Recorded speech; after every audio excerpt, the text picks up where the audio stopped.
Buenas tardes y bienvenidos. Van a dar comienzo los actos de esta tarde de la primera jornada de la Semana Cervantina de la Real Academia Española. Antes de nada, debemos pedirles disculpas por el cambio de última hora en el programa. Lamentablemente, don Francisco Rico ha tenido una leve indisposición, por lo que no podremos contar con esa primera conferencia a su cargo. A continuación, don Jan Canavallo, académico correspondiente de la Real Academia Española por Francia, hispanista y cervantista, doctor en estudios románicos y catedrático emérito de literatura española en la Universidad de París-Nanterre, va a dictar la conferencia Don Quijote del texto al mito. Bueno, señor director, señoras y señores académicos, señoras y señores, quiero ante todo dar las gracias a la Academia por la invitación que he recibido, que tengo mucho honor. Bueno, hay un efecto de eco, no sé si lo notáis. ¿No? Bueno, me conformo. Bueno, como ustedes saben, vamos a hablar no tanto de Cervantes, lo siento, sino de Don Quijote. Don Quijote del texto al mito. Nada más salido de las prensas, a principios del siglo XVII, el Quijote conoció un éxito inmediato que desde entonces se extendió a Europa primero y luego a todo el orbe. Pero los 4 siglos que nos separan de este acontecimiento dibujan una trayectoria sobre la que se impone una vuelta atrás. Desde hace mucho, los investigadores se han interesado en las imitaciones y adaptaciones que han suscitado en todas las épocas las andanzas de Don Quijote. También se han detenido en las sucesivas interpretaciones a que ha dado lugar en particular a la metamorfosis que, por iniciativa de los románticos alemanes, ha transformado en una odisea cargada de sentido trascendente la epopeya burlesca de un nuevo caballero andante. Sin embargo, aún queda por abarcar ese complejo proceso en una mirada de conjunto, iluminándolo en sus múltiples aspectos. Don Quijote fue creado, sin duda, por un autor sin el que no habría existido. Pero sí es cierto que no emerge como Fausto o Don Juan de un sustrato legendario, no por eso ha dejado de separarse del relato de sus aventuras. Por lo tanto, la transformación de Don Quijote se ha operado en función de virtualidades de las que era portador desde el inicio, un libro que para unos no es más que una simple referencia literaria, pero que para los demás sigue estando vivo para siempre. Don Quijote, en el momento de su aparición, fue considerado una figura de risa. Queda, sin embargo, por aclarar la índole de esa risa, tal como la deducimos de los testimonios que el siglo XVII nos ha dejado sobre la acogida que se le reservó. Sin duda nació del constante desajuste entre las aspiraciones del caballero y la respuesta que recibe del mundo donde pretende cumplirlas, sea que se equivoque sobre la realidad que se ofrece a sus ojos, sea que lo engañen las representaciones falaces que de ella le dan quienes tratan de burlarlo. Pero para los primeros lectores de la novela, el ideal heroico que desde el principio incita al ingenioso hidalgo a tomar las armas y partir en busca de aventuras, no solo les pareció una aspiración anacrónica. A sus ojos, salvo raras excepciones, no fue más que una obsesión maníaca cuya víctima cae en todas las trampas que se le tienden.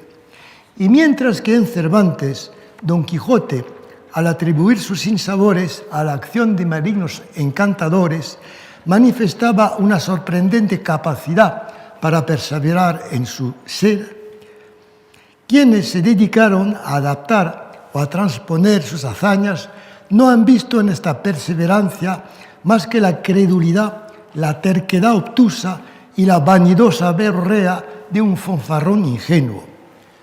Las imitaciones y adaptaciones que se nos ofrecen o bien alimentan una representación caricaturesca, tal como la imaginó Avellaneda, o bien quedan reducidas a su más simple expresión, como muestran los ballets, las farsas y las comedias, o bien son objeto de una transposición cuyo mejor ejemplo es el pastor extravagante de Charles Sorel, el único avatar de una comicidad cuyas posibilidades Cervantes es el único en haber medido y explotado.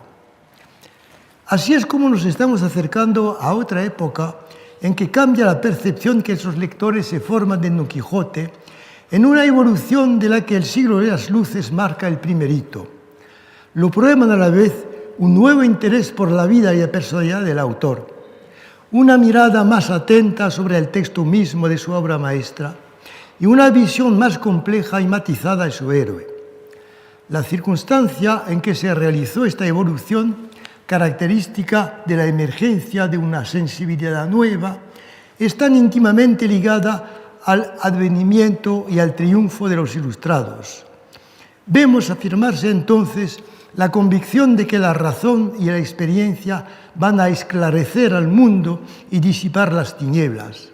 Al mismo tiempo, asistimos a una exaltación del hombre en tanto que individuo capaz de extraer de su razón, aunque también del sentimiento, su completo conocimiento del mundo. Este amplio fenómeno no afectó con un mismo impulso al conjunto de Europa.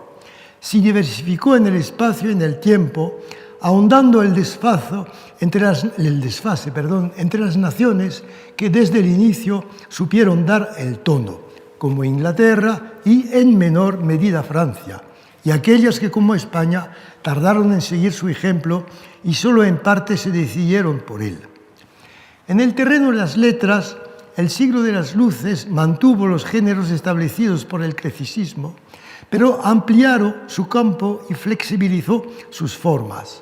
Muestra de ello es la expansión del género novelesco en Inglaterra, al tiempo que en la península ibérica asistimos, por el contrario, a su debilitamiento. Tres escritores, Henry Fielding, Tobias Smollett y Laurence Sterne, dan fe de nuevo interés por la personalidad del ingenioso hidalgo y de una reconsideración de sus extravagancias y sus hazañas. Lo que ante todo los atrae es su capacidad imaginativa, que lo convierte desde luego en un personaje incongruente, pero aún más en la encarnación extrema de una tendencia de cada uno de nosotros, tendencias expresada con especial clarividencia por el doctor Samuel Johnson. Cito: «Pocos lectores, sean que rían o sean que se compadezcan, pueden negar que han alimentado visiones del mismo orden, aunque quizá no todos hayan contado con aventuras tan extrañas o con medios tan inadecuados. Cuando nos compadecemos de él, pensamos en nuestras propias desilusiones, y cuando nos reímos, nuestro corazón nos advierte de que él no es más ridículo que nosotros, salvo en un hecho que dice lo que nosotros solo hemos pensado». Estamos lejos, por lo tanto, del héroe burlesco que desfiles y mascaradas habían popularizado en la Europa del siglo XVII. ¿Se trata por ello de una ruptura? No, desde luego. Por más de un motivo, Don Quijote sigue siendo una figura cómica. Lo prueba el Diccionario de Autoridades, primer diccionario de la Real Academia Española. En él se halla la palabra quijotada, que ya se hallaba en la pluma de Cervantes, y que es definida como la acción ridículamente seria o el empeño fuera de propósito. Asimismo, se encuentra su sinónimo quijotería y sobre todo Quijote, hombre ridículamente serio o empeñado en lo que no le toca. Lo prueban también las representaciones gráficas y plásticas que acompañan ediciones y traducciones. Lo nuevo es, en primer lugar, toda una corriente de reflexión sobre la risa que esa figura suscita, de la que se descubre que no impide en absoluto identificarnos con el ingenioso hidalgo. Es también, más allá del comportamiento mimético de émulos cuya mente ha sido perturbada por unas lecturas desconsideradas, la aparición de personajes de novela que encarnan sobre otros registros la relación quijotesca que mantiene con el medio en que viven y en el que se aventuran. Es esa relación que algunos grandes novelistas del siglo XIX, Dickens, Flaubert, Dostoyevsky, Melville, no van a tardar a su vez en desarrollar.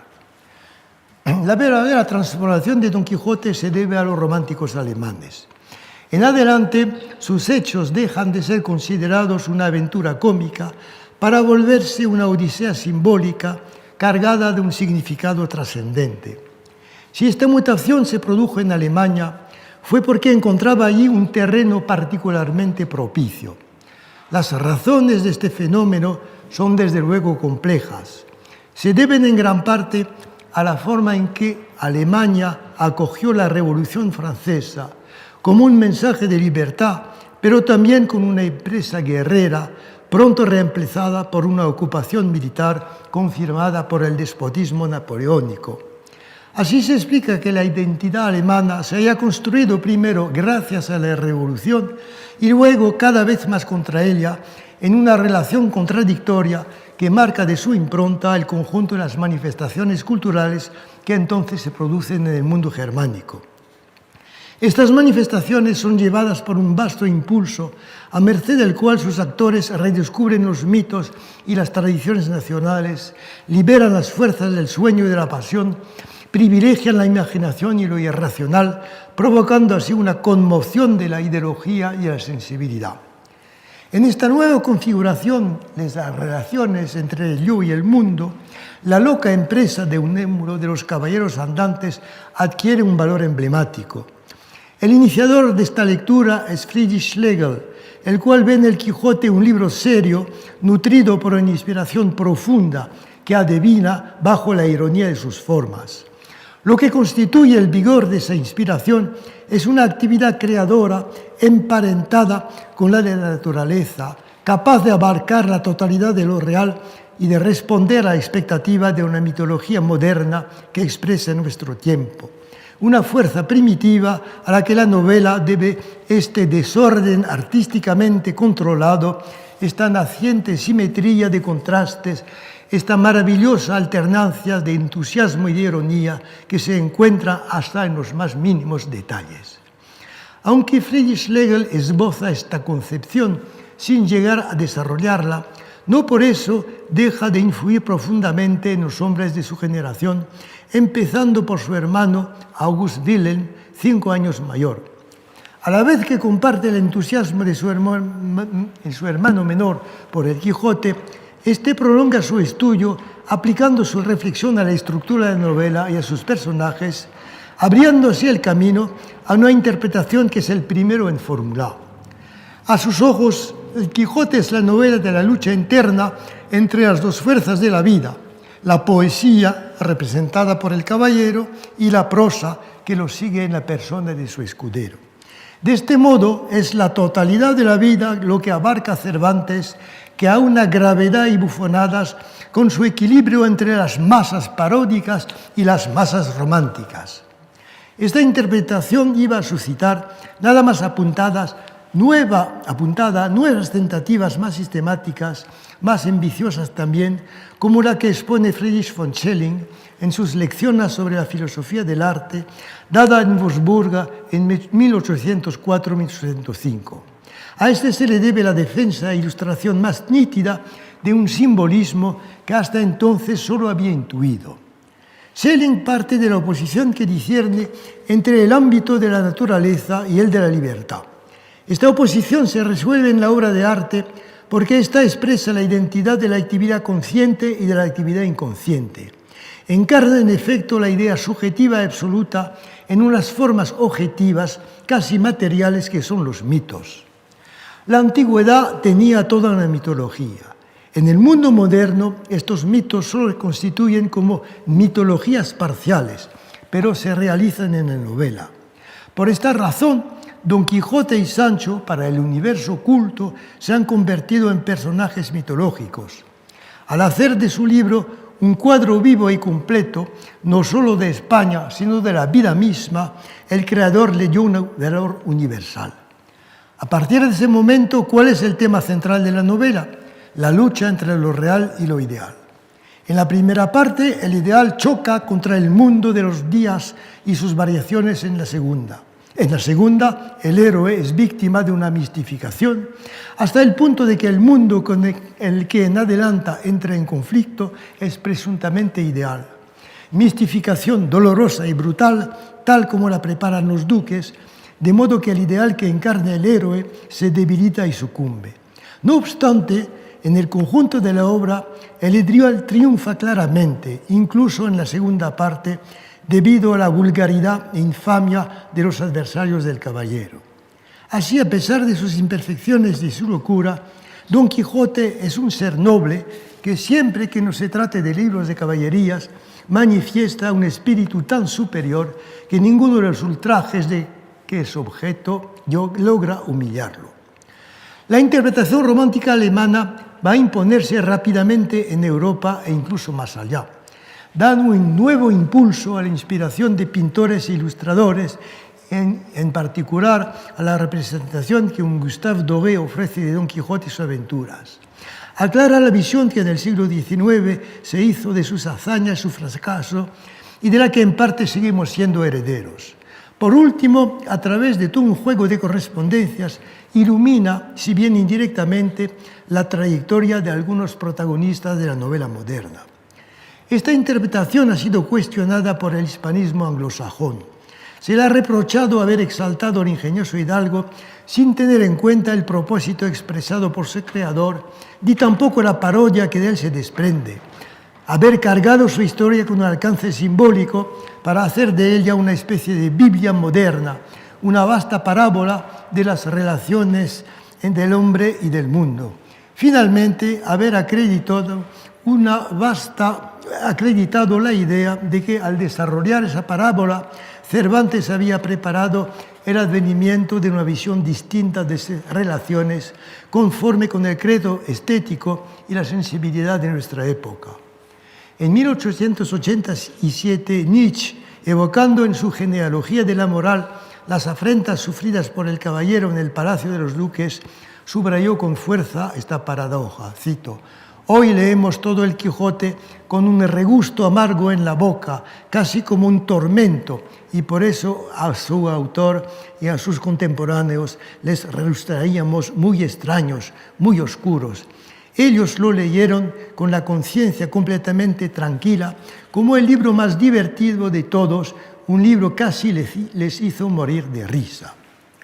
Por cierto, en el clima de efervescencia filosófica en que entonces se bañaba Alemania, el trastrocamiento que operaron los románticos en una audaz proyección sobre el devenir de todo el mundo los arrastró a veces más allá de su propósito inicial a partir de presupuestos impregnados de un cristianismo difuso. Pero lo que por ahora tenemos que constatar es la amplitud de este viraje a partir de un examen que, si bien nunca adoptó la forma de una exégesis sistemática en conformidad con las reglas de una filología rigurosa, han contribuido a alimentar la concepción que nos hacemos de la obra de arte. En efecto, a favor de este reexamen, Don Quijote ha sido percibido como un ser que, lejos de contentarse con vivir en un universo de ficciones, defiende su ideal a costa propia en una afirmación absoluta de su libertad. Al mismo tiempo, las resonancias cómicas de su desventura han cobrado un sentido irónico, marcando así una distancia entre el objeto representado y su modo de representación. Por último, su historia pareció la expresión por excelencia de la personalidad del autor, aun cuando éste quizá no lo haya querido. De este modo, la Odisea del Caballero de la Triste Figura tomó una significación nueva en el mismo momento en que respondía a los gustos de un público portador de valores distintos de los de la edad barroca. Este público expresaba una sensibilidad diferente y manifestaba por ello una expectativa que esta Odisea vino a colmar. El advenimiento del siglo XX inaugura una nueva etapa en este proceso. Esta vez ya no se trata de una ruptura con la representación que se había hecho en el romanticismo. Sus herederos, sin rechazarla, la integran en un espectro más amplio. Primero se apunta un renuevo de interés de España por su Odisea, ligado a una coyuntura nueva en la que Don Quijote se recorta sobre el trasfondo del desastre de 1898, lo que Miguel de Unamuno ilustra a su modo en su vida de Don Quijote y Sancho. También se observa a escala europea y hasta allende los mares una curiosidad sin precedentes, una verdadera pasión por el destino de un héroe cuyo carácter emblemático se afirma con fuerza más allá de la diversidad de las interpretaciones. Al tiempo que conserva la forma que había adoptado antes, esta pasión toma las vías que le ofrece la invención de nuevos lenguajes. Abraza las revoluciones estéticas que conocen las artes plásticas y la música. Encuentra en el cine un nuevo modo de expresión. En un mundo confrontado a una crisis general de valores en que se tambalean las viejas certezas, Don Quijote se carga con una pluralidad de sentidos, requiriendo, entre otros, el interés de quienes se colocan bajo la advocación de Sigmund Freud. Hélène Deutsch, René Girard, Marthe Robert, Louis Combet en Francia, así como Carol Johnson, Russell Safar y Diana de Armas Wilson en Estados Unidos. Para limitarlos en un solo ejemplo, especial relevancia tiene dentro de esa corriente Lo antiguo y lo nuevo, un ensayo de Marthe Robert publicado en 1963, en el que desarrolla su lectura personal de la Odisea quijotesca.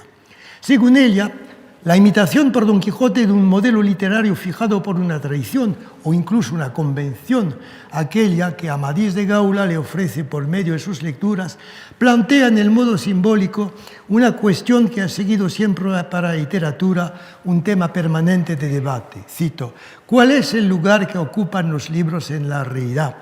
¿En qué manera su existencia importa a la vida? ¿Son verdaderas de manera absoluta o de manera muy relativa? Y si lo son, ¿cómo prueban su verdad?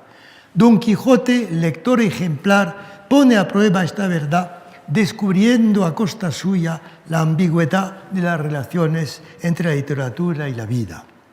No obstante, la relación conflictiva que establece con el mundo no es reducible a su locura, sino que se personifica en su trato con su escudero. En efecto, opina Marthe Robert, la existencia de Sancho se forma con los elementos de una realidad que su amo juzga inferiores y que no quiere admitir. Un rechazo absoluto que es el del cuerpo y la aceptación de las necesidades que le son propias. El escudero mantiene, al contrario, una sana relación con su cuerpo y con todas las necesidades naturales en contrapartida del ascetismo mórbido de su amo. Este juego de antítesis se desarrolla a lo largo de toda la novela y a través del conjunto de los personajes. Pero, aunque Don Quijote manifieste una superabundante vitalidad, se agota en gestos desordenados que, a falta de objetos, solo tienen espectadores divertidos y ningún efecto. De ahí el destino que se le reserva. No solo fracasa, sino, cito, que se reniega a sí mismo y se hunde finalmente en la melancolía. Al descubrir demasiado tarde que los vínculos que antes unían lo cotidiano a lo divino están rotos, tiene que admitir las cosas como son. La epopeya se ha hecho hoy imposible sin impostura. Ahora bien, no es esta la última palabra de Cervantes. Indudablemente, el fracaso de su héroe nos prueba que no hay literatura eterna, sino solamente un disfraz de lo temporal en eterno, de lo relativo en absoluto, de lo particular en generalidad. Es decir, una mentira tanto más grave cuanto que es hábil para disimularse. Pero este fracaso no es el nuestro por el hecho mismo de que no nos identificamos nunca completamente con él, y la distancia que tomamos con respecto a su Odisea nos ayuda a descubrir el sentido que tiene. Lo que importa no es que Don Quijote haya renunciado a restablecer una forma deteriorada del carácter épico, sino que al querer instaurar el pasado en el seno de un presente que se niega a admitirlo, ha tenido que revelar sin saberlo esta complicidad guardada en secreto cuidadosamente, gracias a que lo ficticio y lo real se apoyan mutuamente con sus verdades respectivas. Quedaría por determinar hasta qué punto este tipo de aproximación ha llegado a convencer a los lectores del Quijote. En realidad, más que al empleo de conceptos que el público en general apenas controla, las reticencias que suscita se deben generalmente al planteamiento que los origina. A diferencia de aquellas que habían experimentado Freud y sus primeros discípulos, las técnicas de lecturas aplicadas por sus seguidores tienen sin duda por objeto apreciar los textos como texto y la literatura como literatura y no como signos clínicos. Por ello, afirman no buscar en estos textos síntomas o indicios de un conflicto cuyo lugar verdadero es la vida del escritor. Sin embargo, a medida que progresan en su investigación, el personaje se desliga de la obra de donde ha salido para adquirir otra coherencia. Vive en adelante una vida autónoma, una vida que ya no debe al autor, sino al intérprete que se apoderó de él. Esta vida no es más que una ilusión óptica, pero más allá del juego de las correspondencias simbólicas que se intenta establecer con más o menos éxito, sigue sometida a una mirada comparable a la del clínico. Ahora bien, Don Quijote no es un paciente, es un ser de lenguaje, un ser de papel, una figura que por pertenecer consustancialmente a la literatura no participa nunca ni de ninguna manera en la inmediación de la vida. El recorrido que sigue este ser obedece, pues, a otra lógica que la que habría de regir su comportamiento si fuera uno de los nuestros. En efecto, es indisociable de un sistema que, además de incluir el conjunto de los personajes, participa como tal en una organización textual o, si se prefiere, en una construcción que es la de la novela. Del placer del texto depende, pues, la imagen que el lector se hace poco a poco del personaje y no de la clave de lectura que se le propone para profundizar el sentido. Como observó con humor Gonzalo Torrente Ballester, si a Don Quijote no le interesa el sexo es simplemente porque al autor no le pareció oportuno que le interesase. Es como una decisión de su creador que lo hizo así. Ante un hombre real cabrían conjeturas. Ante un ser de ficción no queda otro remedio que tomarlo como lo dan. Mientras que estos intentos de explicación se deben a críticos procedentes de otros horizontes, de los cuales muchos solo leyeron a Cervantes en traducciones, los cervantistas, en el sentido más amplio del término, vuelven más bien sus miradas hacia la génesis de la obra, su contexto histórico, su composición o su escritura. Sin embargo, situar al ingenioso hidalgo en la coyuntura que lo vio nacer equivale de este modo a favorecer una aproximación histórica, por no decir historicista, al personaje y sus aventuras. Tenemos que preguntarnos entonces si el contexto reconstituido de esta forma será el fruto de una ilusión óptica, aquella que implica cualquier reconstrucción del pasado emprendida a partir de nuestro presente. Michel Foucault se planteó este cuestionamiento a lo largo de su obra a medida que se aplicaba en delimitar la discontinuidad anónima del conocimiento. Es lo que desarrolla en primer lugar en su Historia de la locura, mostrando cómo se constituye en el siglo XVI la reflexión crítica sobre la locura y cómo prepara la experiencia que va a hacer de ella el clasicismo antes de que la institución médica, confinando al loco en la enfermedad mental, lo excluya y lo enajene. Dentro de tal reflexión, la verdad de la locura solo constituye de ahora en adelante una sola y misma cosa con el triunfo de la razón. Interior a la razón es una figura, una fuerza y como una necesidad momentánea para asegurarse mejor de ella misma. Es seguramente allí donde se encuentra el secreto de su múltiple presencia en la literatura, en particular bajo la figura cuyo rasgo fijó Cervantes, la de la locura novelesca.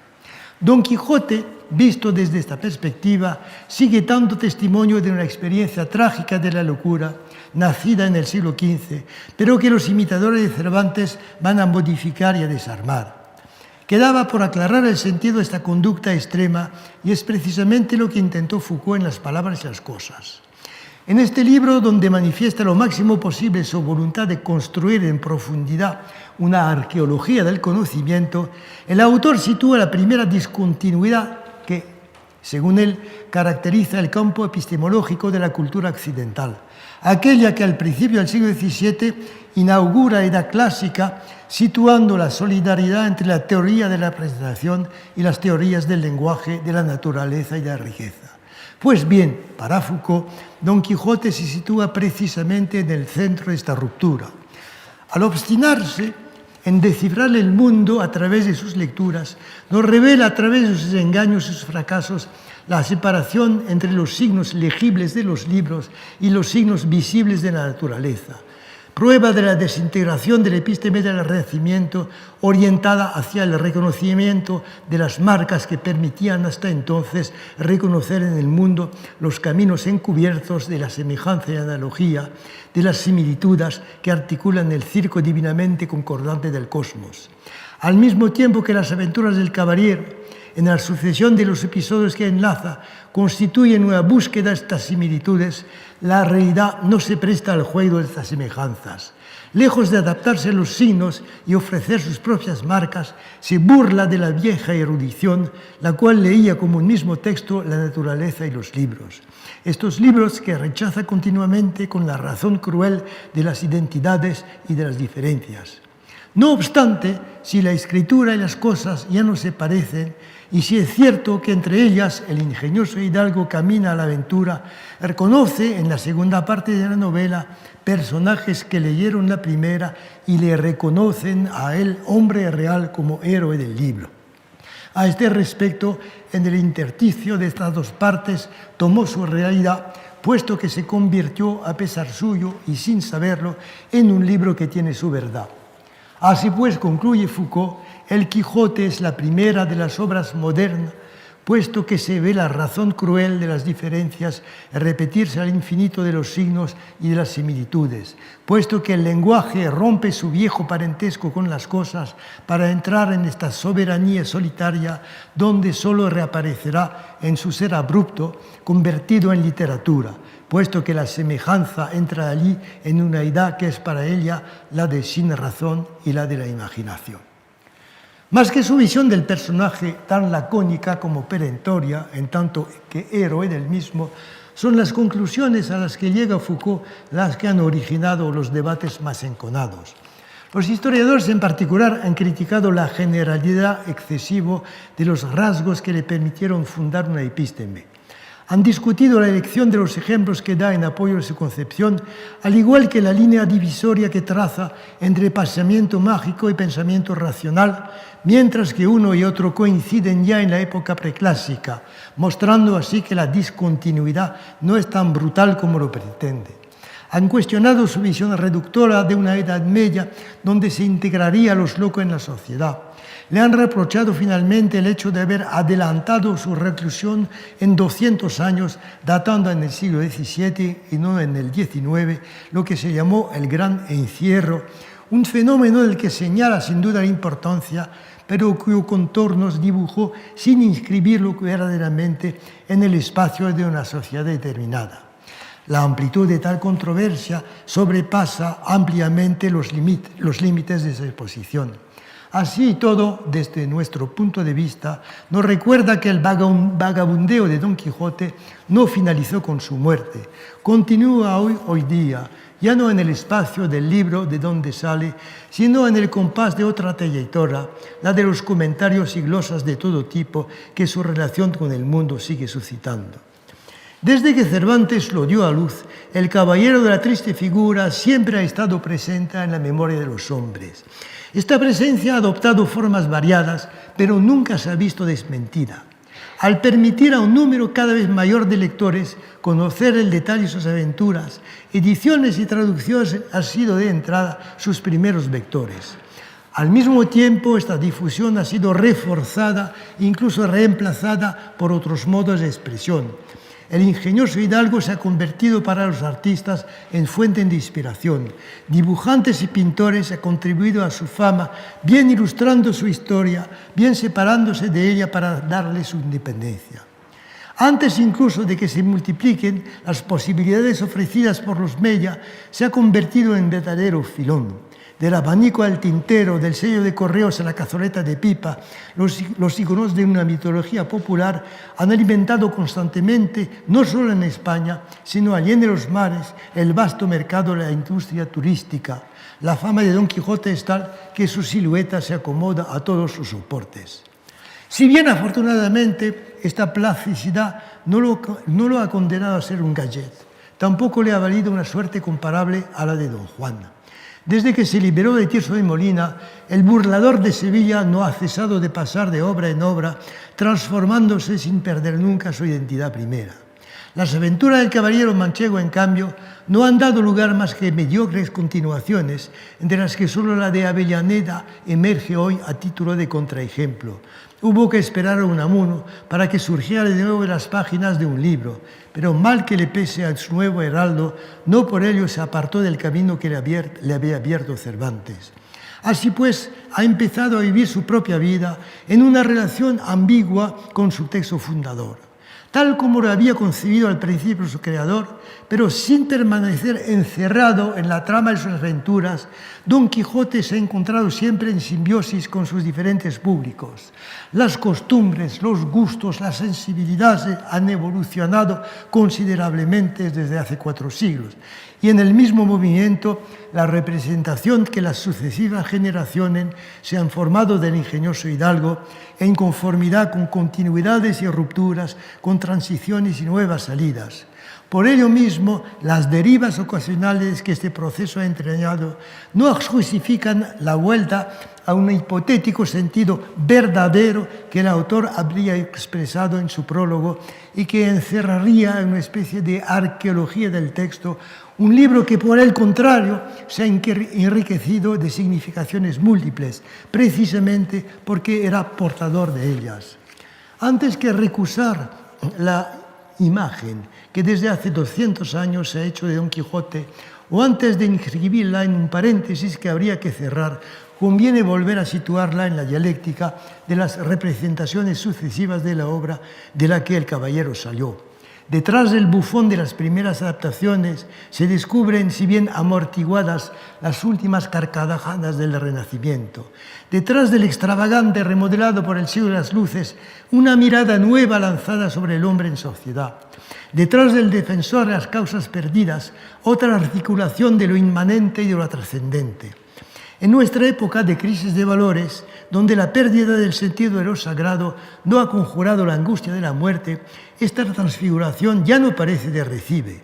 Si quien antaño fue su objeto, nos conmueve a veces, si nos hace más a menudo sonreír, se concede que su reivindicación de reforma y justicia pueda asumir para algunos la apariencia de una paranoia.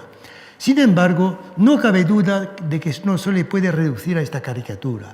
En efecto, al rechazar los valores mercantiles, este viejo lector mentalmente desquiciado encarna el milenarismo, aquella nostalgia de la edad de oro en el seno de la edad de hierro.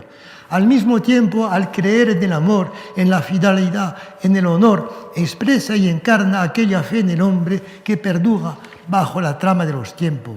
Así es como cumple las dos condiciones de la vida mítica al aprovechar a la vez el contenido manifiesto de su época y su contenido latente.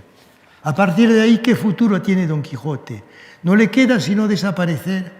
Hay que desear lo contrario, que el libro de sus hazañas produzca sentidos nuevos, mientras conserve lectores y mientras esos lectores definan nuevos horizontes de expectativas en los que su odisea vaya a insertarse. El diálogo permanente que los herederos de Cervantes, desde Sterne a James Joyce, han mantenido con él es sin duda su más clamorosa confirmación. En el espejo que nos tienen Tristram Shandy, Pickwick, Emma Bovary, aquel Don Quijote con faldas, decía Ortega, el príncipe Mishkin, el capitán Acab, K, el agrimensor del castillo, Leopoldo Bloom, entre otros, percibimos el perfil de aquel de quien son los símbolos. Unas veces trágico, cómico, otras. Este perfil de un héroe, a un tiempo sublime y ridículo, resulta fascinante. Al fin de cuentas, es el de un ser que, tras haber descubierto a su costa el poder contagioso de la literatura, defiende su ideal por su cuenta y riesgo.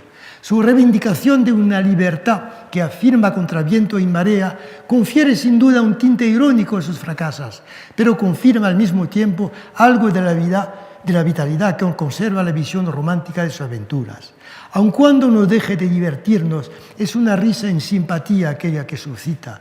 Así pues, el que Don Quijote nos ofrezca un rostro que ignoraron sus primeros admiradores no se explica únicamente porque una determinada época, en virtud de sus propios códigos, ha decidido verlo así, sino porque su relación con el mundo, al predisponerle a ofrecernos este rostro inicialmente ignorado, le ha permitido atravesar los siglos hasta nuestros días sin encerrarse nunca en un significado caduco. Muchas gracias.